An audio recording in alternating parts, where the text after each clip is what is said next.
Hi hello వైస్ welcome to Shanmukha రుచులండి. మేము మొన్నటి రెసిపీలో ఎగ్ పోహా రెసిపీ పెట్టామండి. అందరూ కూడా చూసి తప్పకుండా ఒకసారి ట్రై చేయండి. మా పూర్తి వీడియో కావాలనుకోండి, కింద వీడియో లింక్ కొడితే మా ఫస్ట్ వీడియో అదే ఉంటుందండి. అందరూ కూడా చూసి తప్పకుండా ట్రై చేయటం మాత్రం మర్చిపోమాకండి.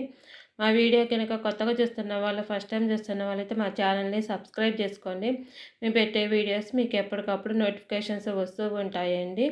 టేస్టీగా ఉండే ఎగ్ పోహాని ఈ పిల్లల లంచ్ బాక్స్కి వచ్చి మార్నింగ్ టిఫిన్గా, ఈవినింగ్ స్నాక్స్గా కూడా తినొచ్చండి. ఎంతో టేస్టీగా చాలా బాగుంటుందండి. మీకు ఏమైనా కొత్త రెసిపీస్ కావాలనుకుంటే కింద కామెంట్ బాక్స్లో అడిగితే మేము చేసి పెడతామండి. అది స్వీట్ కావచ్చు, హాట్ కావచ్చు, బిర్యానీ రెసిపీస్ కానీ ఏ రెసిపీ అయినా సరే మేము చేసి పెడతామండి. పచ్చళ్ళు కావచ్చు, ఏ టేస్టీగా ఉండి ఎగ్ పోహాని ట్రై చేయడం మాత్రం మర్చిపోమాకండి. ఎంతో టేస్టీగా ఉండి ఈ రెసిపీ మీకు నచ్చినట్లయితే మా వీడియోని ఒకసారి చూసి లైక్ చేయండి, షేర్ చేయండి, సబ్స్క్రైబ్ చేసుకోండి. సబ్స్క్రైబ్ చేసుకోవడం మాత్రం మర్చిపోమాకండి. ప్లీజ్ సబ్స్క్రైబ్ అండ్ లైక్ చేయండి. Thank you for watching.